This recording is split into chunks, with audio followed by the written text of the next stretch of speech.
Good afternoon. Missing Sean. Yeah, welcome to the July 11th Kent County Planning Commission meeting. I'll take the roll. Ray Strong. Jim Saunders. Paul Ruge. Here. Bill Crowdy. Here. Paula Reeder. Here. And I'm Joe Hickman here. I don't know if we heard from Sean, staff. Didn't, okay. Our first item is the minutes from the June 6th meeting. Are there any amendments or corrections to that before we act on them? I'm here. I make a motion. We Wait, accept. I have one. You have one. Yep. Okay. I note that the chair stated the applicant made a false allegation about him at the meeting. And I'd like that added to the minutes. I think I stated that in the meeting. Any other additions or corrections? I'll take your motion. Then I will make a motion. We accept the minutes as presented and as corrected. All, a second, thank you. All in favor? Aye. Aye. Thank you. Our first item is a public hearing, number 2024, zoning text amendment. I'll hand it to our counsel. Thank you. Thank you, Mr. Chairman. Tom Yeager, County Attorney, today sitting as the Planning Commission Attorney. This public hearing was duly advertised in the Kent County News. It was published in the paper, and a copy of the advertisement that was in the paper is contained within the packet that's available today for public inspection.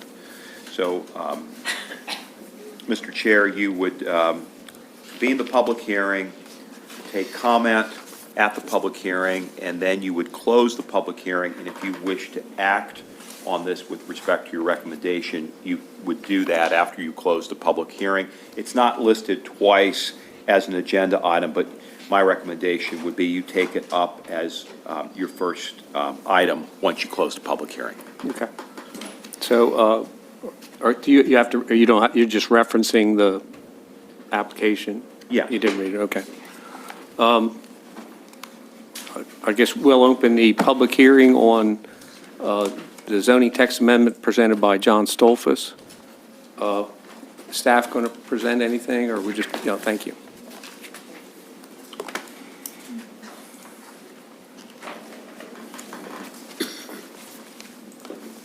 Rob, you want to state your name for the record, that I know it, just so we have it. Yes, sir. Good afternoon. My name is Rob Tracy. I'm an associate planner with the Department of Planning and Zoning. I'm here today to talk about a text amendment submitted by Mr. John Stolfus. This text amendment would amend Article 5, Section 515.2, which is the principal uses and structures in the industrial zoning district, and this amendment would add self-storage units to that zoning district as a permitted use subject to site plan review.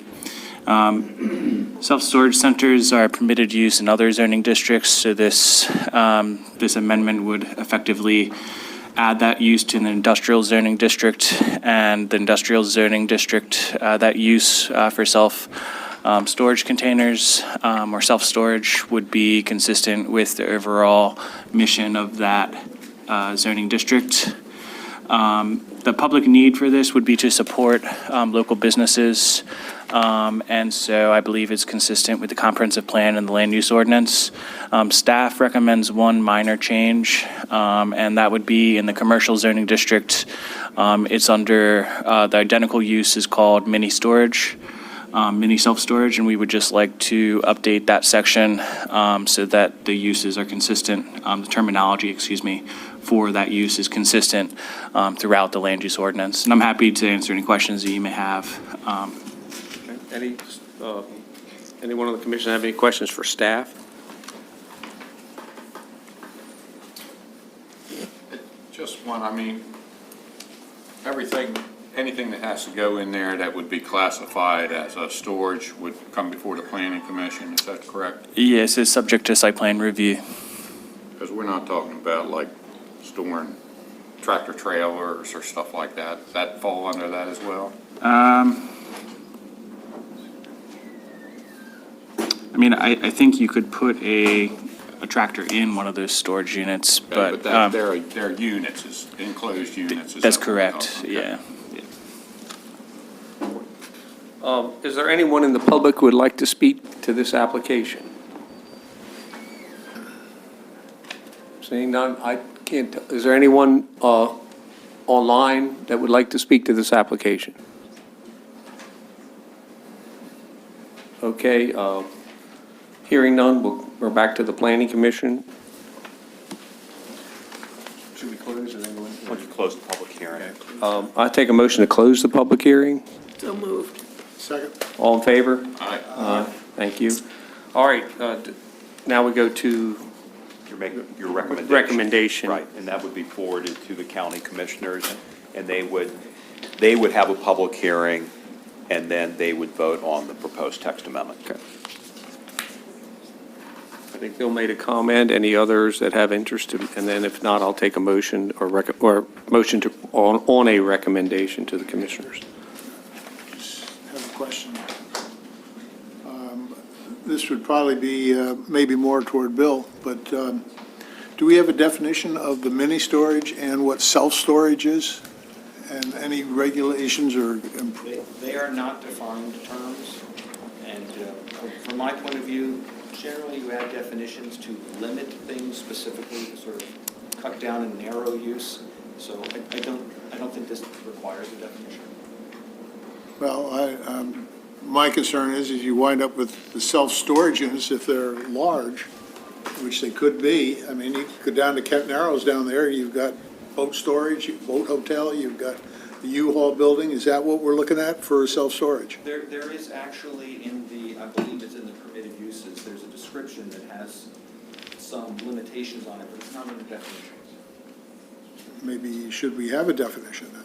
In your staff report, or in my staff report on the first page, you'll see a description of the language, and I think that'll answer your question. So it's regulated under the description of the use, not the definition of the term. I have a question. This expansion of the use to include the industrial area mirrors the already approved use in residential areas? So this text amendment is currently, it would add an existing use. So self-storage units are permitted in the village, Intense Village and Commercial Zoning District. This text amendment would simply add that same provision to the industrial zoning district. The industrial zoning district is intended just for this. Right. It seems to make, it's already approved in more dense populated areas than. That's than in mini storage industrial. versus self-storage. I'm concerned about the size. I thought we were making the So definitions consistent. They want to make them the same, but I have, that's why I say I have a little problem with that. So I apologize. The mini storage is the exact same use as self-storage. You're just changing what you call it. Yeah, but we're just, the yeah, use it's is the the exact same use. It's just called something different in the commercial zoning district for some reason. So this is really an administrative change, just so that the terminology within the zoning text, or excuse me, in the land use ordinance is consistent throughout. And Mr. Tracy, what this text amendment does, correct me if I'm wrong, but it's simply adding a use that's allowed in other districts to an additional district. And is the second full paragraph of your staff report, is that an accurate description as to what a self-storage center is? I believe so. Maybe it'd be helpful if you would share that with the commission. Sure. So, so to amend Article 5, District Regulations, Section 15, Industrial District 15.2, Permitted Principal Uses and Structures by adding a new number 20, which would read as follows. Self-storage centers provided the front facade of the center and any other facade visible from the adjoining public roads reflect the scale, materials, and design features common to residential or historic structures in the county. Self-storage centers are subject to site plan review.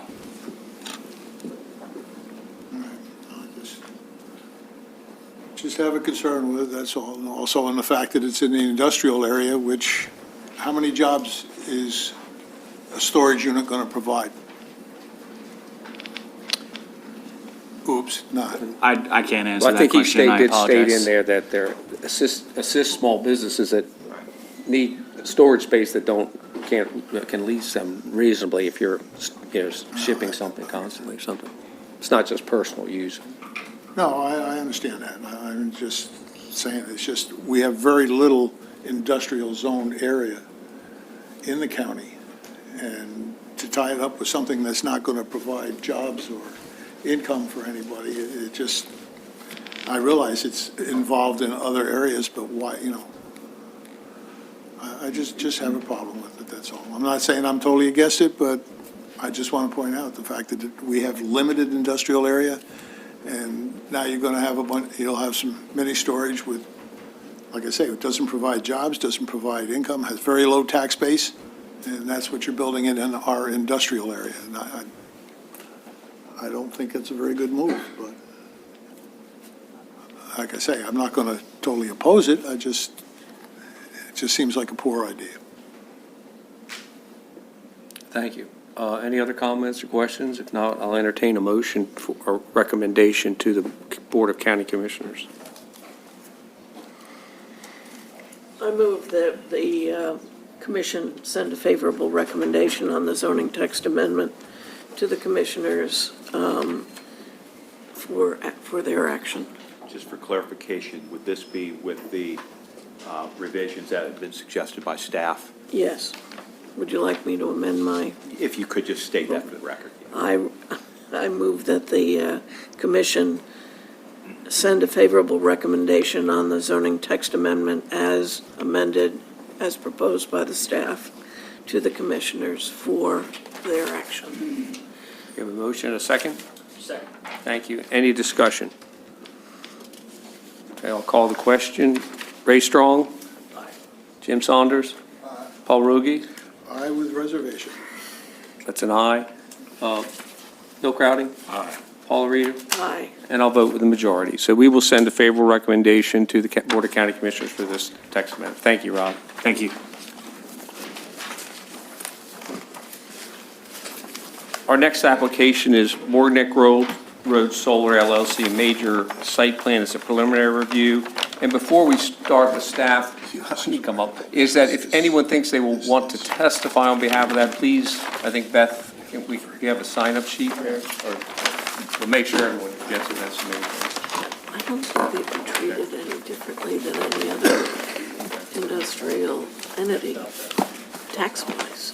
I just want to make sure every commission member should have a copy of the standards from the ordinance. We'll make sure everybody has that. Thank you, Mark. Go ahead with your report, please. Good afternoon. My name is Mark Carper. I'm an associate planner with the county. Morgan Road Solar LLC has presented a preliminary site plan review for your assessment. They're proposing to install a 245-acre utility-scale solar energy system to be located at 616 Morgan Road in Chestertown. They have preceded this with a concept plan, gone through that process, submitted materials for this review for the preliminary plan. Staff does make recommendation for granting site plan approval, preliminary site plan approval, and we do have a list of conditions for final site plan approval. I'm just being rather brief. We did have email correspondence, and I forwarded that to you electronically and provided a hard copy as well. Just want to make sure it gets counted into the record. This is from Mary Kay O'Neill. Okay. I think everyone got that. I hope you have all read and we read your packet, which is very complete. Thank you. I think we can, is the applicant or their representatives here to speak on this application? Please come forward.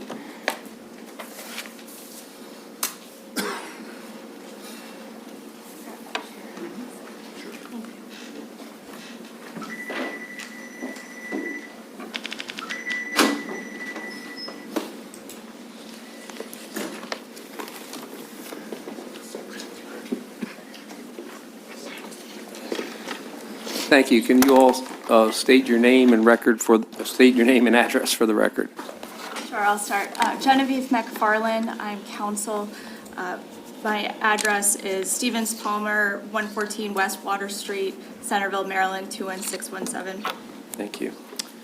Hi, everybody. My name is Matt McCluskey. I'm the Chief Development Officer for Urban Grid, who's developing the Morgneck Road Solar LLC project here from Houston, Texas.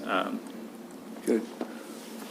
And my name's Nick Leffner with Kimley Horn and Associates. We're the civil engineer for the project, and address is 215 Washington Avenue, Suite 500 in Towson, Maryland.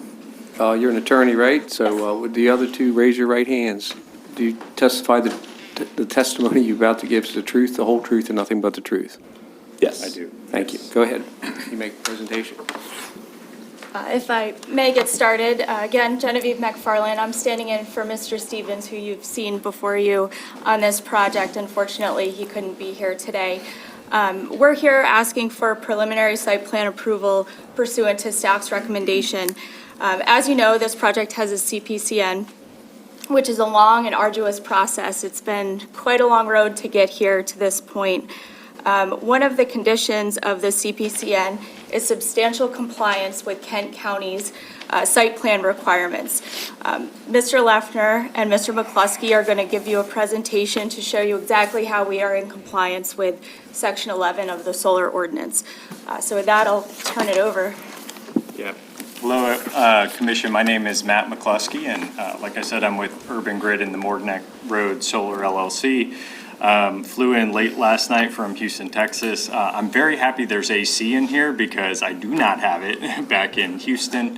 Happy to be here and to talk about where we've been from the concept to the preliminary, and want to reiterate, our company's, commitment and appreciation. We're developer, owner, operator. Here for the long term. We're excited about this project, and we're excited about that we got really good staff feedback on the concept plans, and that we've made quite a few updates that Mr. Leffner is going to take us through. But we're here to, just be a resource and answer any questions the commission has. Thank you. Great. Well, thank you very much for the time today to be able to come. I think kind of going back to the concept plan, I think most of you heard that back last year.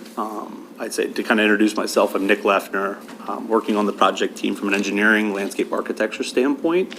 Back at the concept meeting that you guys had, that you heard the project, Kevin Clark with the development, the applicant team, kind of alluded to that, they would be bringing another team on board for the final engineering, the procurement, the construction. And so the project's had a lot of progress over the past couple months, and that's kind of where our team has joined.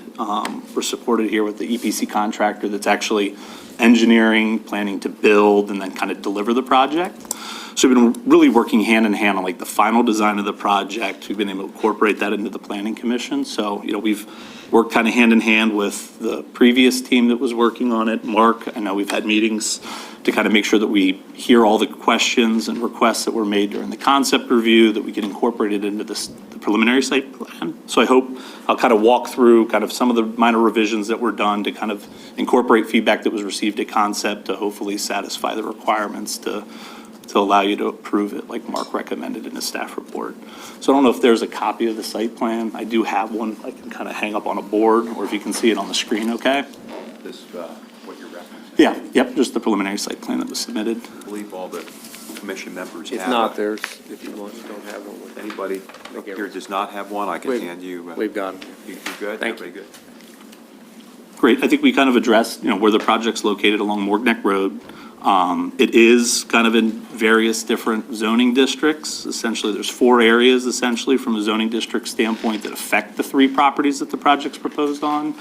But there's no development proposed within the Resource Conservation District. That's entirely inside the critical area that's been avoided entirely by the project, with the exception of a little bit of the landscape buffer planting that I'll kind of cover later. That's just native species that are permitted within the critical area. And so I'll kind of touch on that with the landscape plan later. Like we said, the project did have a CPCN approval through the state. I think it's been shared in the past. There's an entire list of CPCN conditions that you have to meet the licensing terms from the state. I think included with the preliminary site plan, we kind of gave a list of every single one of them, kind of who the responsible person is for making sure that the compliance is met. What I wanted to kind of add from the concept site plan hearing that you guys had is those lists, it's a submission back to the state, and you have to provide a line item or supplemental document kind of justifying or proving to the PSC that you've met every single one of those conditions. So there was a couple of them that were, there's I think a vegetative management plan was required. That's an actual document that's done for during construction. Once the project's operational, that'll be put together, submitted to the state. It gets reviewed by the PPRP. It gets reviewed by the PSC staff. And essentially, they have to say that it's as good or better than the other vegetative management plans that they've received in the state. So all of those CPCN conditions do get, kind of reviewed by a separate body other than yourselves at the PSC and the PPRP level to make sure that you're compliant before you're allowed to start construction. Included in that were, there was a bunch of the documents, but I think in the CPCN point by point that we gave, some of those are the vegetative management plan. There's a pollinator habitat plan requirement for the project, landscape buffer requirements, which specifically cite your code section to have to implement for the project. A decommissioning plan, so a decommissioning plan, kind of how to take the project down at the end of the useful life of the project, as well as a bond that'll be posted to the state to essentially have a financial security that it can be decommissioned.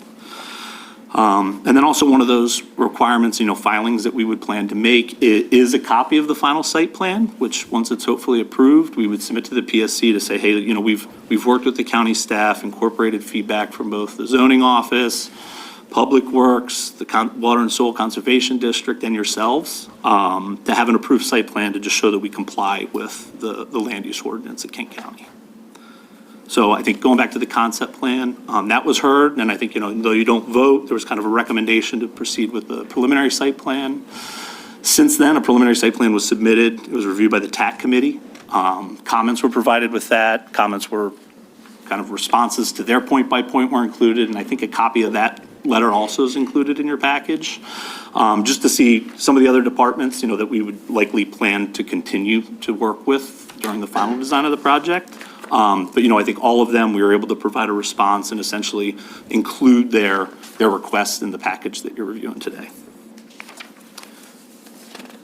For the project, I think as I go through kind of the site plan and kind of the design, I usually try to go the same way around the project area. So I'll kind of start down on the corner closest to Chestertown on Morg Neck Road, and I'll try to use directions. North is up on the plan. So if you have questions, feel free to jump in and ask. But I usually like to kind of touch on, and I think it was reviewed at the concept level, is just really the constraints on the project for, how it was sited within the property and where the project is proposed. So down on Morg Neck Road, kind of closest to Chestertown, there's kind of a low-laying area, and right along there's an overhead transmission line that runs all the way up and down Morg Neck Road, and that has an easement off of it. It's about 50 feet off of the overhead transmission line that kind of pushes the project back into the site. That's in addition to the 200-foot setback that any of the panels can be closest to. So we kind of have a 200-foot setback to the panels, and then a 50-foot setback where it's kind of a clear easement. They don't want plantings in there. They kind of want you to avoid the area as much as you can, just so that they have right-of-way access to service, replace, repair the transmission lines along Morg Neck Road. Up the west side of the project, I think it was discussed a lot at the concept meeting, the 150-foot setback for the planned Chestertown bypass. So that area has kind of been avoided. That contributes to the setback along the western boundary. And then again, there's the 200-foot setback that's been incorporated to where the panels would be. You'll see in a lot of the areas, the 200-foot setback, it's really a minimum. I think, based on the system size and locating it, that's the closest that the panels would ever be. But from that western property line, as well as Morg Neck Road, oftentimes that setback's even greater than 200 feet to where the closest panels would be. On the north side of the site, I think they kind of talked about last time, there's kind of a drainage way, and there's actually some forested areas on the northern edge of the property that are being retained. So it kind of sets the northern boundary of the project. The eastern side of the project has a large forested area. The forested areas have, wetlands, stream areas. To the far eastern side of the project, there's some floodplain as well as the critical area coming off of Morgan Creek. So the entire east side of the project, we really, there's no proposed tree clearing along any of those forest resources. And so that kind of set, where the eastern project area was. And then kind of in the middle, there's a big gap in the panels. That's kind of the large hill. There's a pretty significant grade that has been kind of omitted from any panels, and I think that was done through the development through the CPCN process, incorporated in the concept site plan, to not put any panels on kind of that largest grade relief as you went over on the west side of the site. So beyond kind of like the existing site constraints, that kind of paints, kind of all the setbacks that we incorporated into the site plan. The site plan that you have, I'd say it's very similar to the concept plan. It has been advanced, so we're starting to select what the panel equipment's gonna be from an electrical standpoint, where the inverters or kind of like the energy collection equipment needs to be, the required access roads to service those equipment places and provide, emergency access and maintenance access through the site. So the roads have really been incorporated into the design based on the panel and electrical standpoint. And then along Morg Neck Road, I think one of the feedback was trying to incorporate the landscape buffer so that you can't directly see into the site. So you can kind of see, I'll just call it a wiggle. The access drive coming off of Morg Neck Road has kind of a wiggle as you come into the site so that it goes through the landscape buffer kind of at an angle, so that depending on where you're driving, it kind of screens your view so that you're not looking straight into the site. And then the entire project's surrounded by a perimeter fence, so it's a code requirement. You have to have a fence around the entire facility. Emergency access would be provided on it, so we have some details incorporated in the preliminary site plan that show, the fence heights, what the gates would look like. Usually there's a Knox box or kind of a lock for the local fire department or emergency responders to be able to get into the site. And that would be provided all the way around the entire project. Really, the only signage that would be proposed is from a safety or code standpoint around the perimeter of the project. And then at the entrance gate, we kind of included a sign on the detail sheet that shows just, who the project owner is, who to contact if there was any kind of problem or you needed to get a hold of the person operating the facility. From, I think, beyond the site plan requirements, I think, there's the section 11 of the land use ordinance. We kind of talked about the 200-foot setbacks from adjacent right-of-ways and properties. We've provided all of those. I think the land use ordinance does allow for requests to reduce setbacks down to 100 feet from adjacent properties. From the non-residential development areas, we're not proposing that. We're proposing the full 200 feet around the entire project. The installation and maintenance standards, we talked about the security fencing, and if you have any questions on those, but I think, we kind of meet all the installation standards. The landscape buffer, I'll kind of come back to at the end, because I think there was the most feedback and kind of dialogue during the concept plan. And then beyond that, there's some other points that I'll touch on regarding topsoil not being removed from the site. Again, landscape buffering requirements. So from a preliminary site plan standpoint, included in the package was a preliminary forest conservation plan. I think that was one of the requests coming out of concept, is just how forest conservation is going to be addressed. The forest stand delineation had been prepared based on that, kind of documenting where all the existing forest resources are on the site. Again, all of them were proposed to be protected during construction and retained after. So included is a copy of the preliminary site plan that shows the forest conservation plan for the project based on the existing forest, I'd say, outside of the critical area. There's enough forest resource for us to just put it into a protective easement during the course of the project to meet the state forest conservation requirements. And then inside the critical area, there's actually kind of a different set of standards that apply, but because there's no development proposed within the critical area, we just presented the forest conservation since all the development's located outside of the critical area. For erosion and sediment control, we included kind of a preliminary plan with the preliminary site plan. And in the erosion and sediment control plan, we've already talked to the Water and Soil Conservation District, had a great meeting. I think we got a lot of feedback of things that we can incorporate into the site. We actually had an inspector that we talked to of just, hey, things that we can incorporate into the sequence as we get into final design. A couple of things that we talked to from them is, one, we'll be sure to note on the preliminary, the submission for final plans to the Soil Conservation District, just that majority of the site's less than 10%. I think, in the land use ordinance, you have to have 30% that's less than 10%. We're way beyond that. I think there's approximately 94% of the site is under 10% slopes. So really the kind of steep slopes of the site it's about 11 of the 245 acres. So it's far below the threshold. So we would plan to to propose to construct on some of the steep slopes within the site, having met that ordinance requirement. The other things we talked to the Soil Conservation District about was no topsoil being removed from the site, and just stabilization practices. So, before construction, there's requirements for temporary stabilization where you kind of put down, a lot of times you'll see it on ag fields after they may plow or harvest in the fall, they'll put down ground cover, or sometimes if they're going to let the land lay for a year, they'll put down a temporary ground cover. That's really intended to grow really fast, like establish the site when you're not working on it. So temporary stabilization will be done throughout construction, and then kind of as you get towards the end, and either that annual process where the grasses may not grow back the following year, that's when the permanent ground cover would be planted on the site. About the removal of topsoil. Sure. I take it you are going to remove topsoil in the area of development, and then you're going to store that topsoil someplace out on the site rather than removing it or selling it. Is that Correct. how I understand you? Yep. So yeah, topsoil will move, and some of it will have to be topsoil, but yet none of it would be sold or moved off-site. It would all be retained on-site.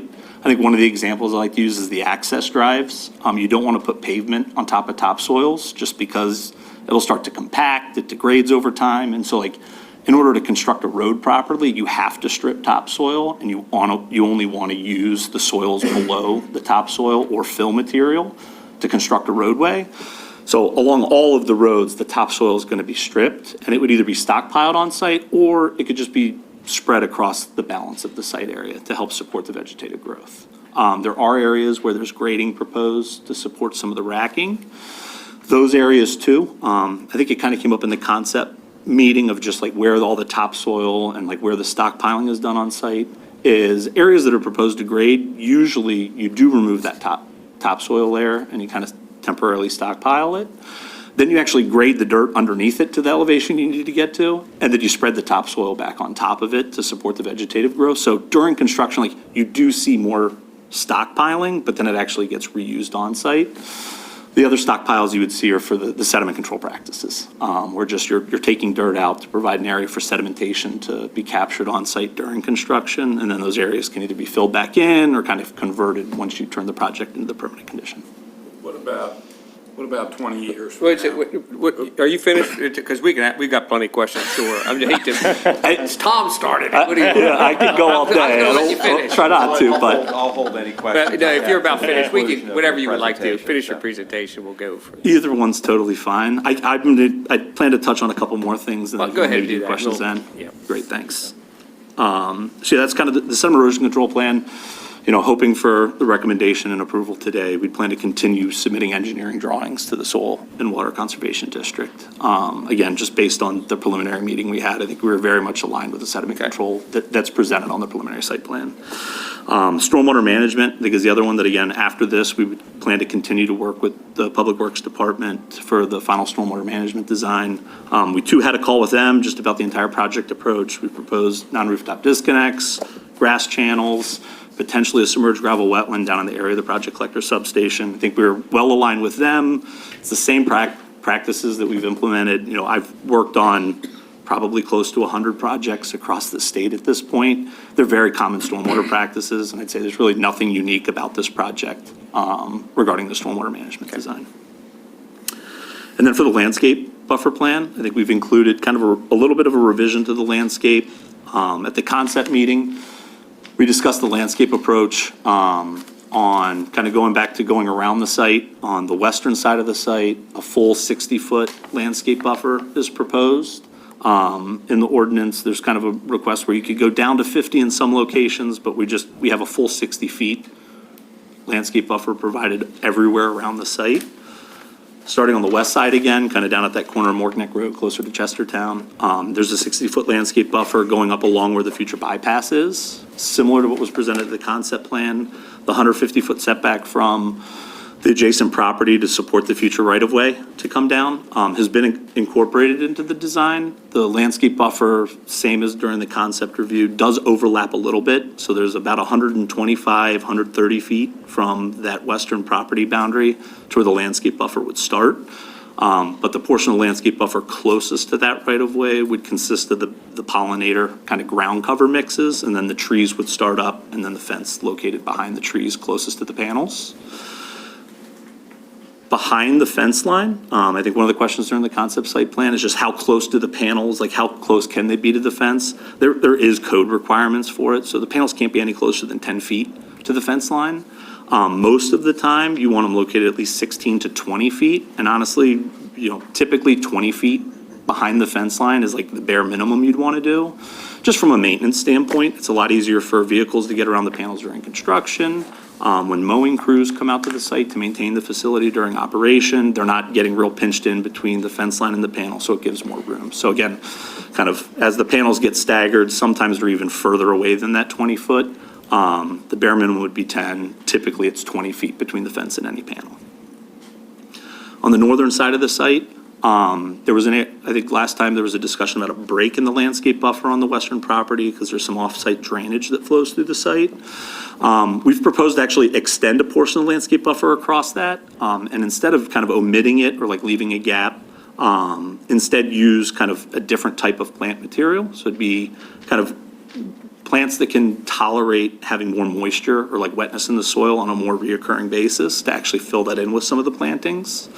And then on the north side, the landscape buffer kind of takes a hard right and it kind of terminates into the edge of the existing forested area. I think on the plan, there's like a little bit of a gap shown. It's not the intent, it's just kind of how it prints so that we're making sure that we're not going, the intent is we don't want to go into the woods and clear cut anything to plant new trees. We just want to plant right up to where that existing tree line is so that there's kind of a continuous buffer along that northern portion of the site.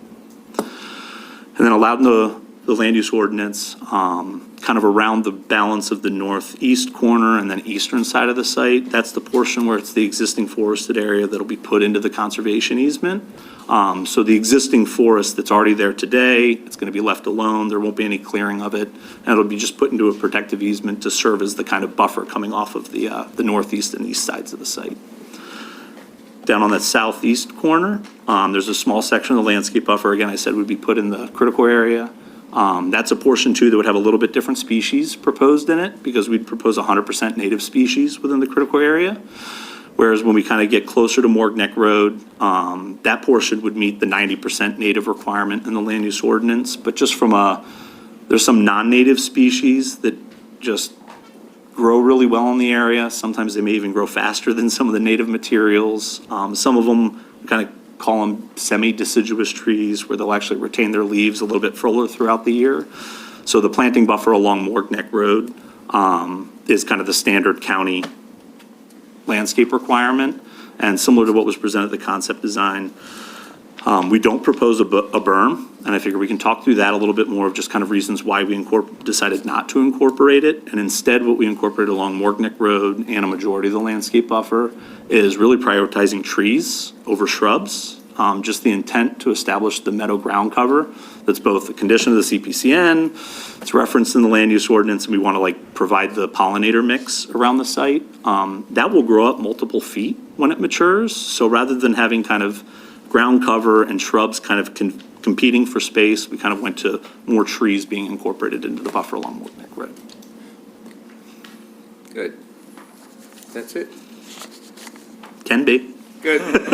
Yeah, no, I think that's it. I think. Yeah, I'm sure we have questions up here, and I think you've got the material there. So Bill, I'm sorry to interrupt you, but. So I think one more thing just on the okay. landscape buffer, because it wasn't provided a concept, but it should be in your package, was a kind of a rendering that was done. It was done mainly at the site entrance, just so we kind of, to be honest, like we took it at the worst place that we could to say. Correct, yeah, that we kind of have the angled driveway and then the landscape buffer, that it's like you'd really have to be at a very specific spot to see up along that road. We have another rendering prepared, if it helps to see, that's just kind of a standard one along Morg Neck Road that doesn't have any break in the buffer, that essentially shows the same thing. We wanted to kind of present what we felt was kind of the worst location, which I think a lot of attention was given to the access drive, just to say, we've really tried to do as much as we could to screen the view along that section.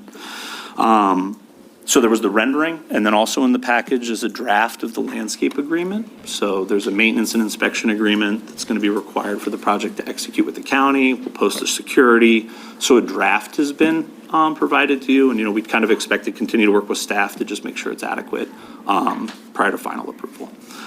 And then I think the last piece, and then I'll kind of be quiet, was what's not shown on the plan, but it's also a condition of the CPCN, is just the community, I'd say like the community benefit side of the project. There's a condition with the CPCN that was part of a settling agreement where kind of we're to coordinate with both Kent County and potentially the town of Chestertown in order to have something done, whether it be a gateway improvement or art or some kind of public improvement that the project would do.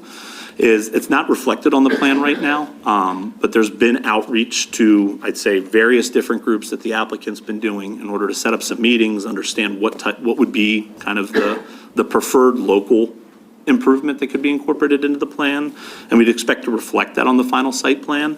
And again, it's a condition of the CPCN, so we'd have to file to the state showing what that improvement would be. So with that, I'll kind of be quiet. Thank you. If you guys have questions, otherwise, we appreciate the time.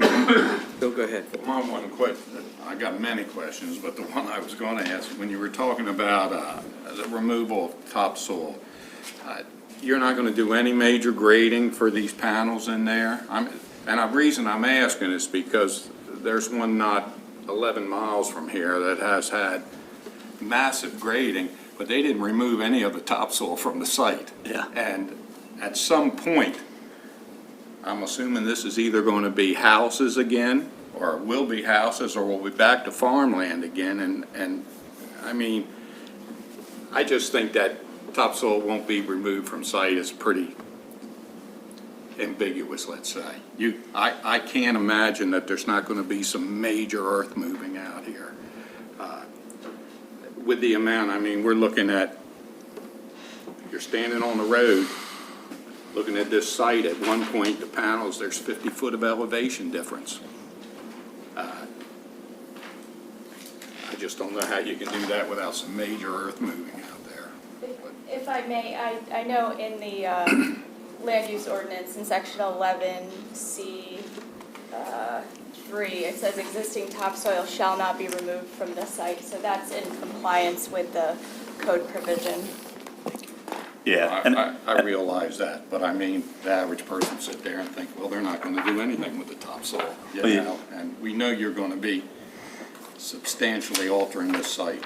Yeah, and I think the grade change across the site, especially on the western side, I'd say is great, and that's kind of the leave-out area I talked about earlier, is like, one of the constraints that we worked on the site was that kind of weird area in the middle where there's no panels proposed. That's the greatest grade change across the site, and the reason that was left out was to avoid a significant amount of earthwork that would be done in that area. They're still going to have panels up there that are 50 feet higher than down on the road. Yeah, they've been set back off of the top of the hill some too. And so there's grading that would be required to support it. I'd say, from the basic standpoint, it's the roads, right? We're going to build a gravel access drives going into the site. It's usually 12 inches, kind of a section of stone that gets built up so that the road can last a long time and there's not a lot of repair that you have to do to it. From the topsoil being removed from the site, I like to say, like, there won't be any dump trucks leaving the site with topsoil in them, but there will be topsoil being moved around on the site. Again, stripping underneath roadways. There is some grading that's required just to make sure that the panels kind of fit. It's kind of like building a fence where you want them to be in a straight line.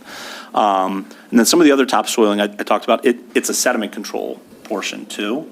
Though the existing ag field kind of has the benefit and an exemption with the state that they don't have to provide soil erosion control, and they can just kind of open till, and that runoff can go directly into Morgan Creek and the other waterways in the area.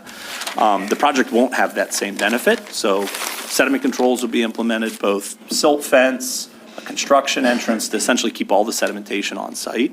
And because some of the drainage ways on site, a big portion of that, it's sediment basins or traps, which I'd say are essentially like a temporary pond that get built on the site, where you do have to excavate it out essentially to provide an area for any sediment leaving the site to settle out so that it doesn't leave. So there is additional stockpiling that would be done during construction. That's not necessarily just topsoil. It's actually, subgrade material too that's stockpiled so that those sediment traps and basins can serve their purpose during construction. Just a clarification, the ag land that is left will be subject to water conservation and soil conservation plans, which take care of so we don't run sediment and nutrients in there. And- Correct. And it's all impervious surface Correct. also. Yeah, so it's not like we're going to break any rules. And again, from like an ag standpoint, there's a lot of things done regarding water quality with ag as far as buffer management plans, the CREP program that people do. But just, kind of once this goes from the agricultural land use to the proposed solar facility, there is a heightened requirement for the project. So we have to meet local stormwater code, we have to meet the local erosion sediment control code. So that's why the sediment traps and basins wouldn't necessarily be required for an ag use, but they will be required for this one. Okay. Other questions? I do have a question. There was a photograph attributed to you in the local paper that said this was your plan for planting, and what you presented today is substantially different. Did you produce this photograph or simulation? We did not, and I think, was that the one, can I see it? Sure. I don't know if I've seen a couple of the articles. I think one of the pieces that when we were working with staff, I didn't do this one, but we saw it. One of the things about the landscape plan, I'd say that we presented that's included in that rendering was, some of the feedback that we got with staff was that this is kind of a very orderly, right, or like linear landscape buffer, where I think your code says 2 staggered rows of evergreen trees. I think one would interpret that as like literally touching each other and just kind of being a zigzag along the fence line. And then kind of just providing a straight row of the deciduous trees, a straight row of the shrubs. That's not what's proposed or reflected in that rendering. The rendering shows a much more naturalistic planting. So there's still 2, for example, the evergreen trees. There's still 2 staggered rows, but kind of our planting plan and what the rendering reflects, it's almost like a helix, like a number 8 that touches each other. So like some of the evergreen trees will separate a little bit, but there'll be like 2 rows maintained throughout the entire landscape buffer. So it's nowhere near as orderly as this. It'll be much more interdispersed between evergreen trees, the over canopy trees, lower trees, and then again, not as many shrubs incorporated into the design just because there's that pollinator mix. So yeah, it won't be. But This. Urban Grid publicly did produce a different plan prior to preemption with walking trails and things. That's not, you did. I've seen a lot of, the project's been around for You years. presented it, that's all. I think, again, kind of as where the project's going from, there's, the CPCN that I think Genevieve said, No, I it's a know. really long process, and then concept preliminary. There was one plan produced way back that did show walking trails. Right. And my understanding is that got scrapped, or that, That's what I want to find out. that, That's what they presented before, that's all. Yeah, there's no trail system proposed. I think there's a lot that goes into trails as far as just even safety in some standpoint. So I think the feedback that we got from staff on this one was just having a very orderly, I'd say a lot of the times when you do a buffer like this, if you have a manure spray field or you have a chicken coop where there's a landscape buffer and you just see a straight wall of, say, like red cedars, and it's like, oh, like there's something hidden behind that you're trying to screen from the road. I'd say like that's what this can look like a lot. It looks really great in some areas, like an institution, or if you have a commercial use, a neighborhood where it's like you want attractive landscaping. Our design, it's not as orderly as this. It's a much more naturalistic buffer planting, so that there's a variety of evergreens, there's flowering and kind of deciduous trees, so that there's seasonality about it. It's not as orderly as this. We do kind of have a standard, if you look at the picture that you have, there's kind of maybe 50 feet of one thing and then 100 feet of another thing and 50 feet of another. Ours, we spread out across, it's about 500 feet long, where like kind of every 500 feet, it would kind of look the same, but by the time you get that far apart from one another, the trees may, they'll take different shapes just as they grow, so it's a much more natural planting than what this shows. More questions? Yeah. I've got one, before I let Bill catch up on, location of the substation. Yep. It's right next to the closest residence on the west side, as opposed to being hidden somewhere else on site. Yeah. So the substation location being on the west side of the site is because of so essentially like all the power on the site gets generated by the panels, and then they go to the inverters. The inverters go to a project collector substation where it kind of takes the power level on site and boosts it up to where you can tie into the electric Understand, I'm grid. talking about the location. Well, it's located there because of the interconnection location being right across the street on the south So side it's of Morgneck for the Road. convenience of the applicant. And I'd say the utility. Well, So yeah, the utilities, the connection between the two. don't you own what's on site? What? Don't you own what's on site? Correct. That's what I'm getting at. You picked the choice of the substation on site. We located it on site, but it's done in consideration of the utility interconnection, because they too, the cable that's going to connect the two of them together, there's a lot of collaboration and coordination between both DPL substation and the You project picked the layers. site because the Delmarva Power Substation's yeah, right and corner across the street. I mean, that's why you looked at this particular piece of property. Otherwise, to you would begin with. have to have a project substation that has a large overhead line that has to traverse the landscape, which is far more impactful if you're So right you have a next large, door. there's going to be a large overhead line from the substation to. No, I'm saying if you located the substation away from the point of interconnection, right? So there's the point of interconnection, there's going to be infrastructure owned by Delmarva Power, long-term owned by Delmarva Power.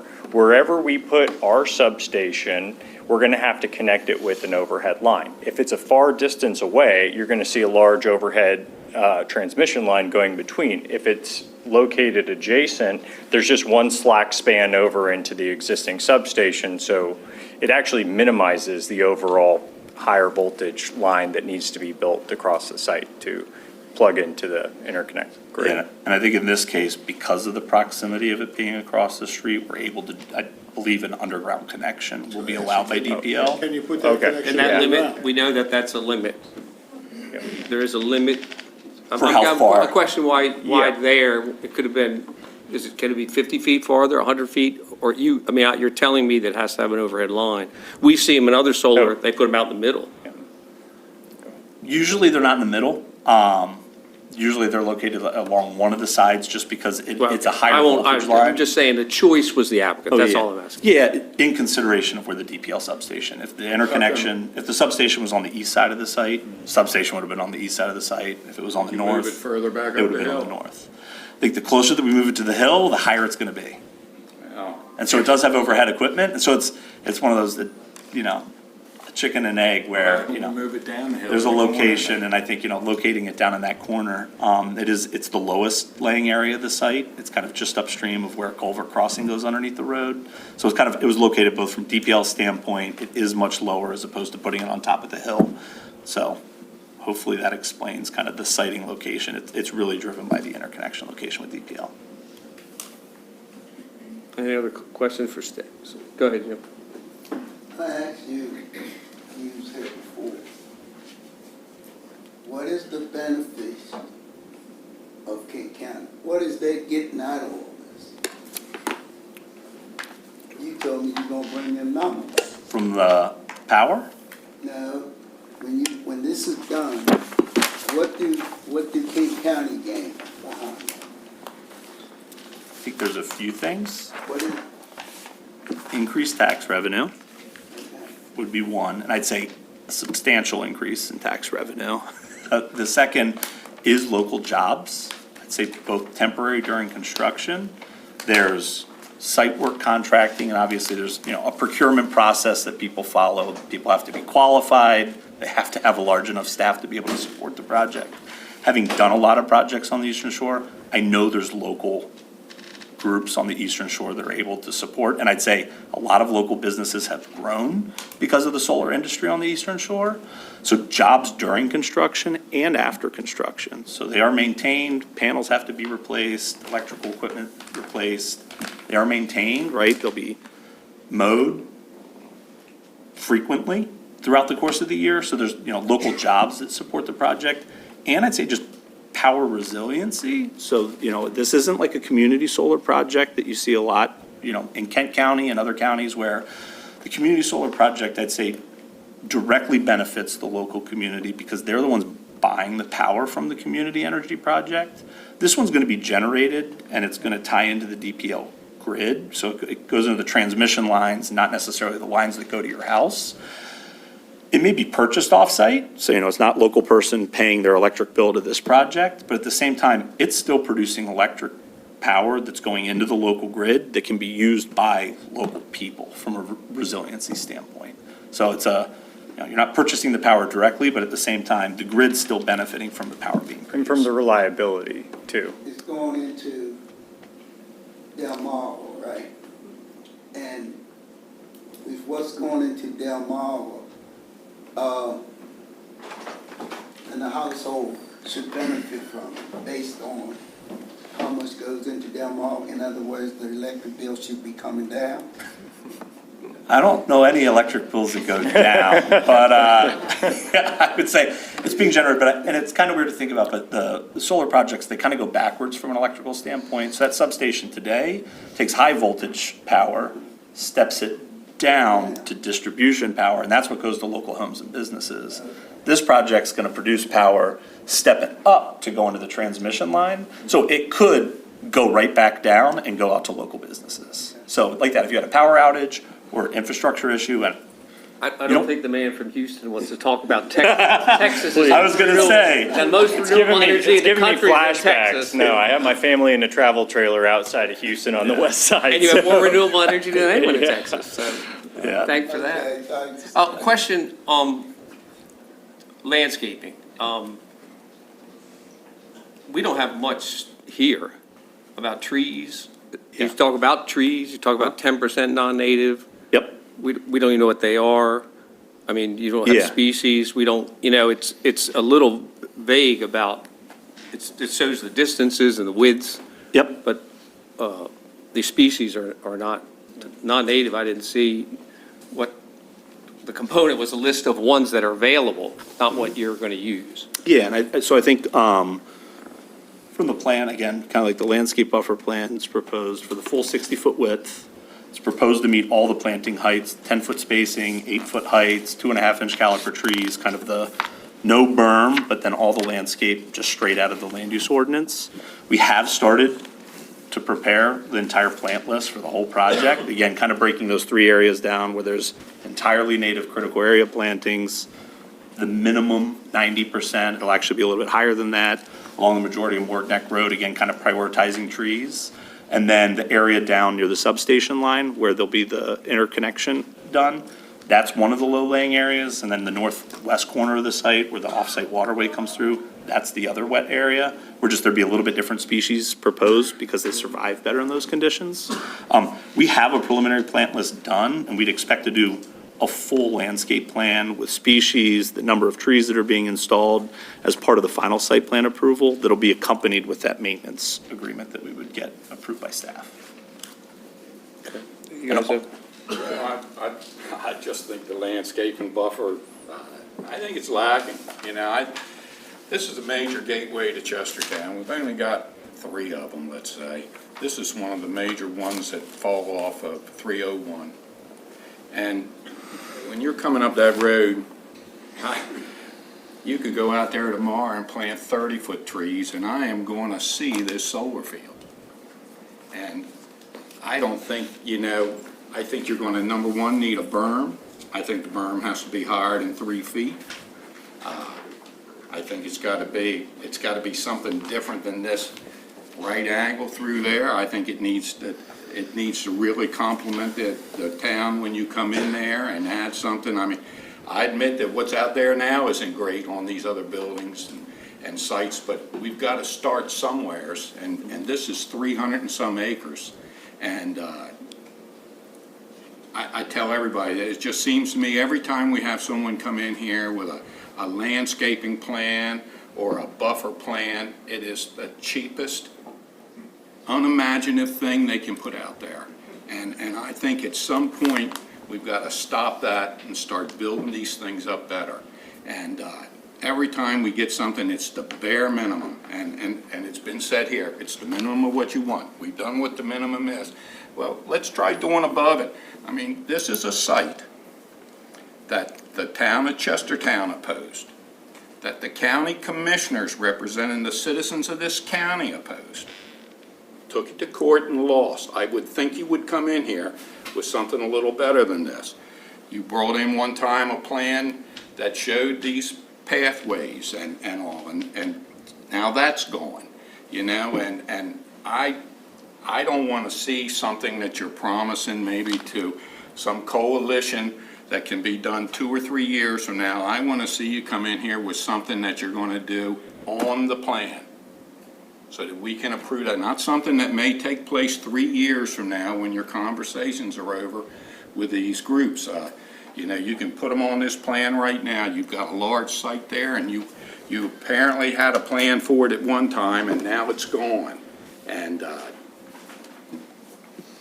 I wouldn't worry about coming by seeing a gate for a glimpse when the first thing they're going to be looking at is solar panels out there 50 feet higher than they are down here on the road. And I think you can accomplish some of that with a plan. You might have to put some taller plantings out there in the middle. You're calling for pollinator corridors. The last group that was in here representing your company said that the president wanted to put sheep out there. He didn't want to pay for all this mowing. Well, I don't think a pollinator corridor and sheep go together. And on your website, you show sheep. So, I mean, you know, if that's going to be part of it, then you got to say it's going to be part of it. And you shouldn't waste your money putting a pollinator corridor out there because I believe it will disappear. Yeah, so I think a couple of things to like the plan development over time. I think this is a good example of like, kind of, if you look at this rendering versus the one that we presented, I think we've tried to take all the feedback that we've heard to say, hey, we don't want a linear, like very orderly tree planting. It's a much more naturalistic plant, not a straight entrance coming into the site. We've incorporated kind of the jog and the access drive to try to screen as much of that gate as we can so that you can't see it from the public road or adjacent properties. From the landscape location, kind of when I was talking about those site constraints, another piece with the landscape buffer plantings, it's really perspective, right? I don't know many people that are 8 feet tall that will be able to see over top of the trees. The closer the trees are to wherever the public view is, Morgan Neck Road, property to the west, property to the east, the closer the landscape planting is to the property, the more impact it's going to have providing the visual buffer. So both on Morgan Neck Road, the landscape buffer is proposed as close to Morgan Neck Road as we can, outside of that transmission line easement, or just, if we propose the planting in that transmission line easement, DPL would come out and just clear cut it, as you might see in neighborhoods a lot of times where a tree grows up too close to the overhead line and they just murder the things. We intentfully located it outside of the easement, prioritizing the trees, I'd say, a little bit outside of the easement, so there's not a risk of DPL coming through and just clear cutting them. But we try to provide as close to Morgan Neck Road and the future bypass. I think, we would have located the landscape buffer even closer to that western property line to shield the adjacent residential use. Just again, from a perspective standpoint, it would have more impact closer to the property line. Really, the only reason we didn't put it even closer was just the consideration of the future bypass coming through and the request to, again, maintain the 150 feet. We've already pushed kind of the pollinators in just so that we could get the trees as close to the adjacent property as we could. Go ahead. I was just going to say, I think it's important to just note that this is a preliminary plan. As staff had noted in their report, there are conditions that they want met before final plan approval. And a lot of that, as Mr. Leffner mentioned, was putting together this detailed landscape plan that, as you know, if you look at the preliminary plan, isn't quite as detailed as, certainly I understand you want to see. But that is part of the process after preliminary to really hammer that out with staff and make sure that that looks good and all concerns are addressed at that point. I agree with the system, with the process, but we usually get a little more meat on the bones in the preliminary, a lot more from local applicants, we really do. Irrigation, you live here? I'm in Talbot County. Well, you've seen what's happened until recently in the last 6 weeks. Trees planted would be dead. Correct. So why no irrigation? A mix of reasons. There will be irrigation. All the landscape plantings, I'd say, one, using native species, they're the ones that grow locally that can survive in the conditions. So if we were proposing more non-native species, that's where you can have even more survivability risk. If you're using, I'll call it exotic species, so if you're driving around homes that might have invasive or non-native plants in their yard, those might be the ones that are dying over the oaks that are planted on their property just because they can survive in the conditions. So using native plants is kind of the first piece to say, hey, using native plants can help reduce what the irrigation We requirement require is. that, so that's okay. And then irrigation will be provided through establishment. So there'd be watering trucks is what we propose for these and that they've used on other projects too. What that does is really, it avoids just overspraying, which I think even in your land use ordinance, it says that irrigation systems, if it's gonna be an underground system or a spray irrigation, it should be designed to not go onto adjacent roadways or onto adjacent properties. We're not proposing just broadcast spraying irrigation. Similarly, if you use underground irrigation, though they can break a lot, so just the maintenance on them, you're going out and fixing it a lot. And then the rain sensors, I'd say, they're kind of remote monitored, they kind of click on, so sometimes it's forgotten about. Whereas using irrigation trucks, it's on a schedule. It's gonna be a lot less during the fall, winter, and spring, when the temperatures are a lot lower, it's raining a lot more, the soil moisture is a lot higher. Whereas during the summer months, there'd be a lot more irrigation. So again, being here today, Years of truck irrigation. it wouldn't even take years of truck irrigation. You weren't here in the last 6 weeks then. Huh? No, I 2-year-old trees would die, totally agree, and we have a lot. especially at the size you're asking, we require. Yeah, and I think, the number of projects that we have in the state right now that are saying, should we put our landscape trees in? We're saying, no, wait. Wait till late August, September, wait for the temperatures to come down when the rainfall is gonna come up.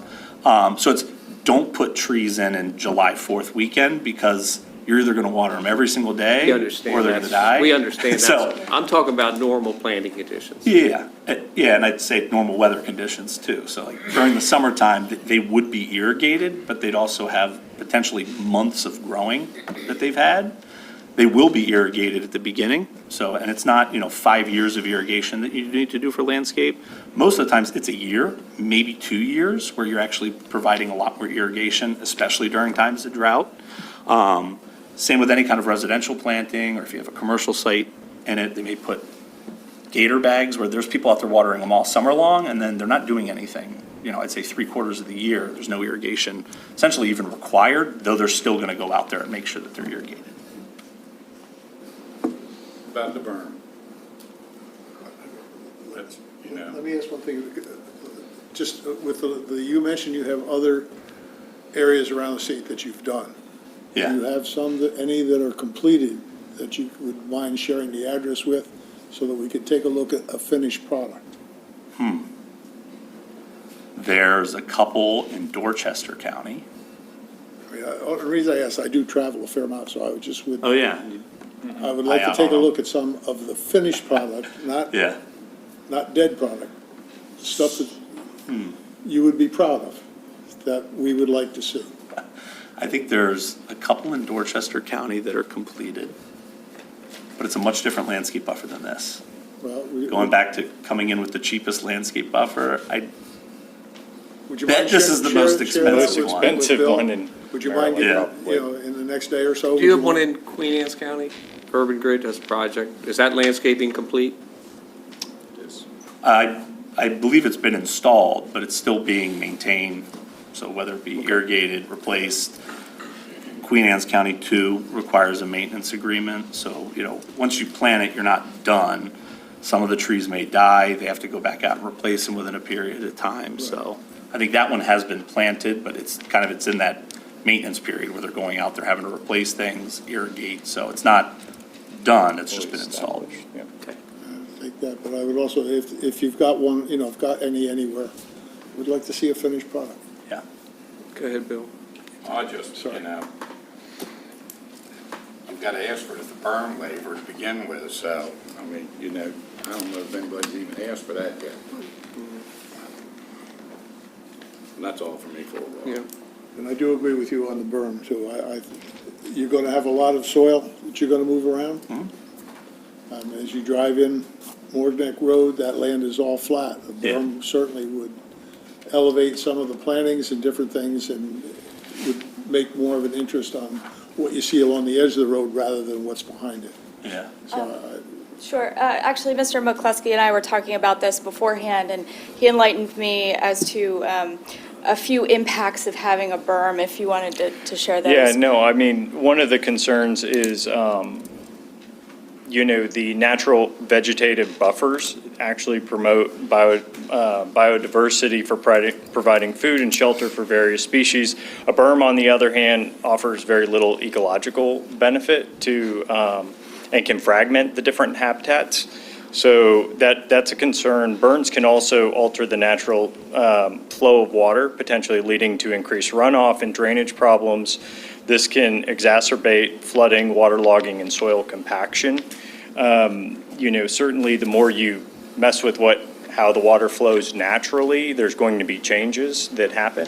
I know that one of the things, we hope wouldn't happen, but reduce groundwater recharge. If you start building the berms, natural vegetative buffers allow rainwater to infiltrate the ground, replenishing groundwater supplies. A berm can impede the process, reducing groundwater recharge and affecting local water availability. And just generally berms, might block sight lines, but they can also create a little bit more of a monotonous and unnatural landscape. That's why the staggering of the trees and the different evergreen trees and everything that we're planning. And I agree. We'll bring some additional detail with as we go along and kind of give an update for more specific varieties and species that will be planted. We can give some more insight. I know that Mr. Leffner has, kind of charted some of that out, but it still has to kind of go under everybody's review as well. So I wanted to say, we have been planning for that. We want to give that, and this is something we can commit to doing, to bring some The more berms data. that you presented originally were undulating berms. They weren't walls. They were undulating misplantings. That was the urban grid plan we saw before preemption. And I mean, What- maybe you weren't yeah. involved in that, but we saw it with the paths and all. And at that point, they championed that. I guess I'm curious why that's not being championed Well, I today. apologize. I did start at Urban Grid more recently, so I realized that happened back in 2017, 2018, probably sometime. I'm not entirely sure, but, I know the state CPCN also, has restrictions on what we can or can't do. It is, They restrict berms. I didn't know that. They have a problem with berms? no. I thought, I misunderstood you. I'm sorry, sir. Sorry if I'm. Sorry. Things up. But no, those were some of the concerns, just generally about how berms can impact instead of just a natural tree vegetative barrier and the natural free flowing of the water across the site. Yeah, and I think going to the berms, I know I rambled on for a long time at the beginning. We did ask for the waiver to the berm. In the land use ordinance, it says that the natural drainage patterns should not be altered. I think during the concept plan review, there was a lot of discussion on the west side of the site that there's off-site waterways that are draining through the site. We don't want to impede those. We want them to come onto the site. Likewise, along Morg Neck Road, where kind of the balance of the landscape buffer is proposed, it drains down into the road right-of-way area and then along the ditch, again, into the culvert or over into Morgan Creek. So any berm along Morg Neck Road would either alter the existing drainage path in the areas that sheet flow, or as you get closer into Chestertown, down where that substation is located, there's already kind of an existing hump as you go up into the site, and because the drainage way is actually further into the site behind the landscape buffer that drains down into that culvert. So kind of along Morg Neck Road, there's a portion of the site that there's already a natural berm as you come up over Morg Neck Road, and the landscape buffer is actually proposed kind of behind and on top of it. As you get further outside of Chestertown to the east side of the site, that's where the majority of that runoff, it just sheet flows out to the road. So really, any berm there would alter the existing drainage Talking path. about a solid wall, I mean, you can put a Correct. berm in there and have breaks within Yep. that berm and not even see them, I don't see where that argument doesn't hold water with me. I think you can do it. You're gonna have to do it. Well, yeah, and I think just going to the land use ordinance, it would alter the existing drainage path, which is one of the reasons why we didn't propose the berm. The second is the irrigation standpoint. If you built an elevated berm and there's, I'd say, compaction of the berm can just slow the growth of some of the trees.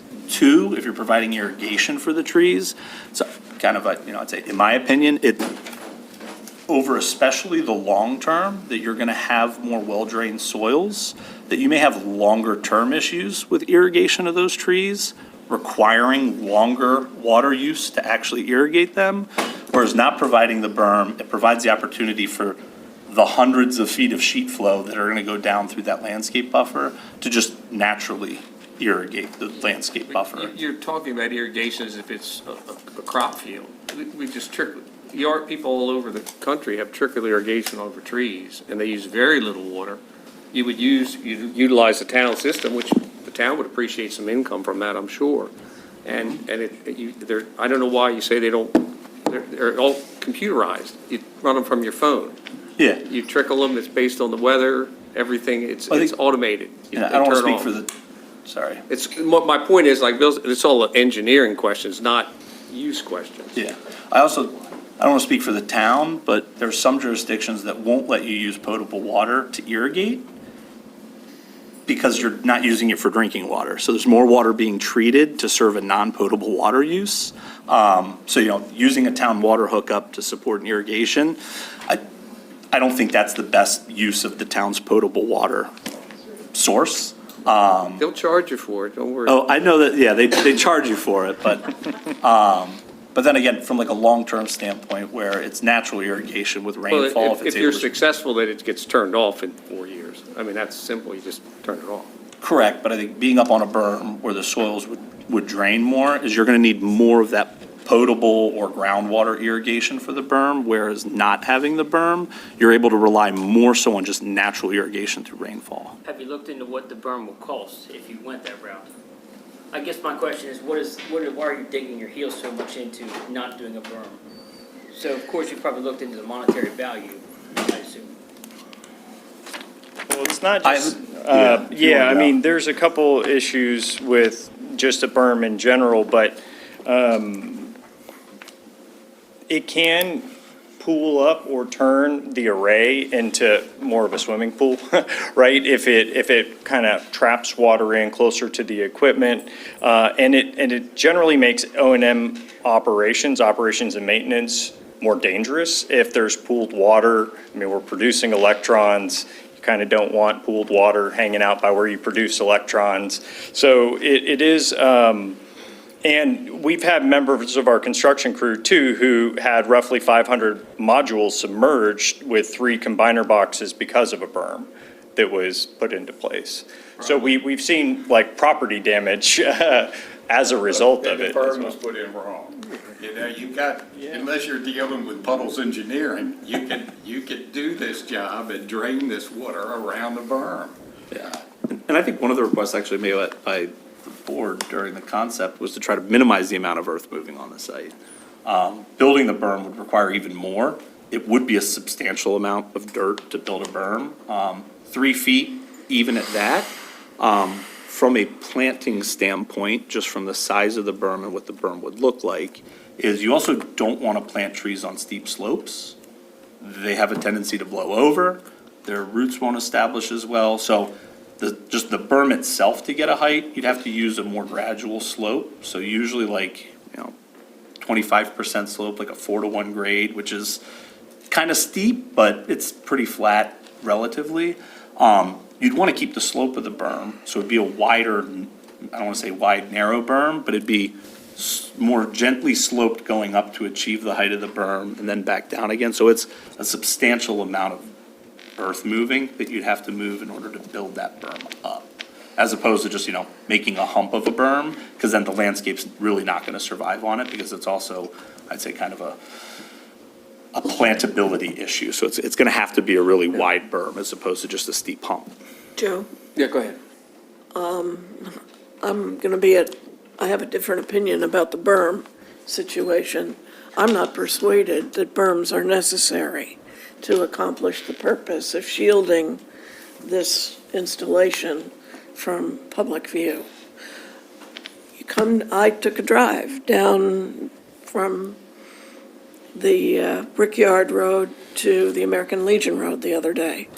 And this gentleman is right about the hump going in toward Chestertown. I also took note of the fact that that same span of road on the other side is occupied by 6 separate facilities that are either commercial or industrial, that have little or no shielding, screening, anything provided on them. So I'm a little questioning the concern about this being a gateway, because nothing has been done in the whole history of that roadway to provide for visual screening on the other side of the road.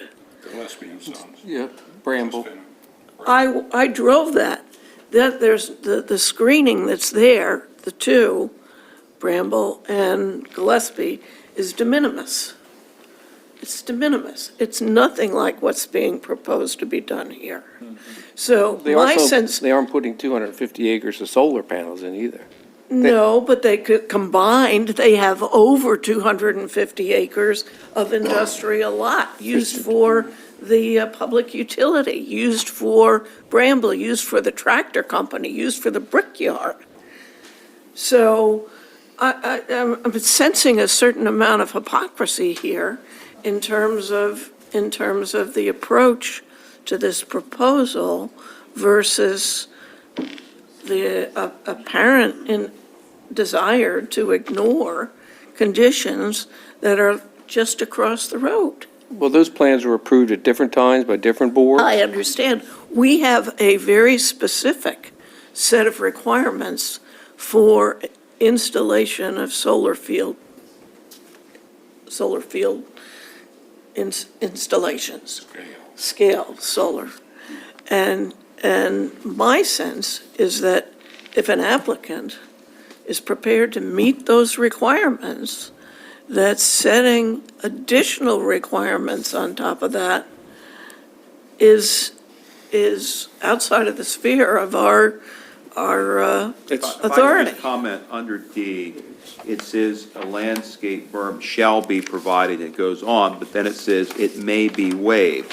So my read of this is the applicant is required to provide a berm unless a waiver is granted. They have to ask for the waiver, and then in order to grant a waiver, there are criteria that have to be met. So the process is you start, just the way this ordinance is written, you start with the concept of a berm is required. If the applicant feels that there should not be a berm and you can meet the spirit of this ordinance without a berm, then the applicant would request a waiver, and then the applicant would need to show to the board that the conditions for meeting a waiver are met, and then it would be up to the commission to make a recommendation as to whether or not, to determine whether or not that a waiver should be granted. That would be your process.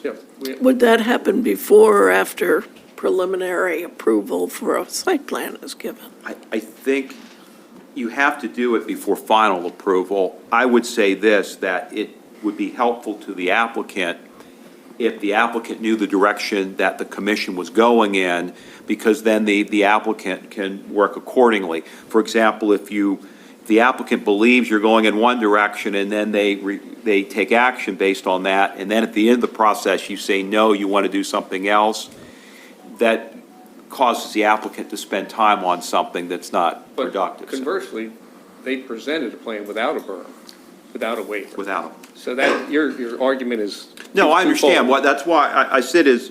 My point was, if we had a more meat on the bones. Right. Preliminary plan, we could act on that properly, probably. If, to get a waiver, again, the applicant has to show that they meet the conditions to get a waiver, and that burden's on the applicant. Right. But they didn't present a berm and then ask to remove it. They presented a plan without a berm. Correct. Okay.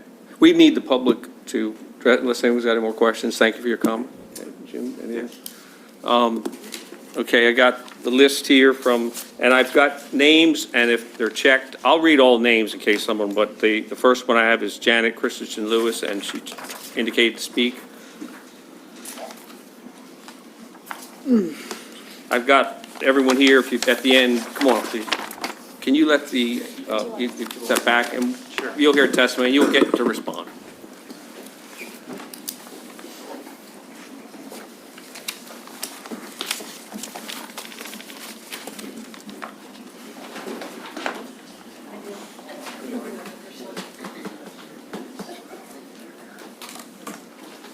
Paul, would you like your paper back? No. Can you raise your right hand? That the testimony you're about to give the truth, the whole truth, and nothing but the truth? I do. And your name for the record and address too. Janet Christensen Lewis, and I'm here representing Kent Conservation Preservation Alliance, and my address is in Millington, Maryland.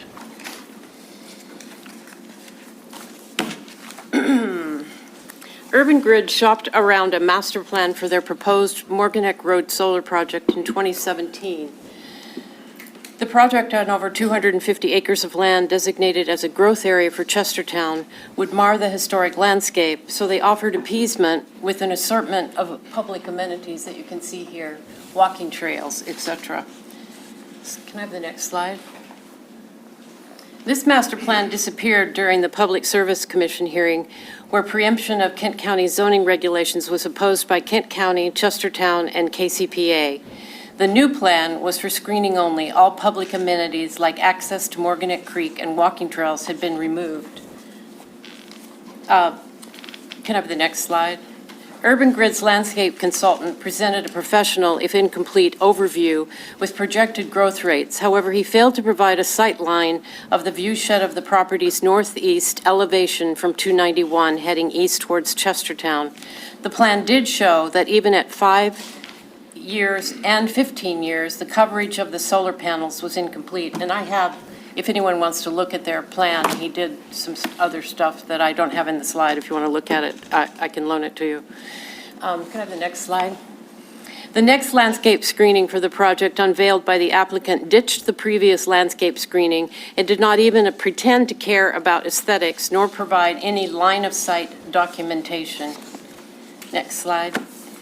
In today's iteration, it is clear that the applicant read the land use ordinance criteria that in order to avoid berms, the landscaping plan needs to be deemed to screen elevations of the site adequately within 2 years, then ask AI to replicate a fully mature landscape and slapped a label on it, buffer planting rendering at 2 years.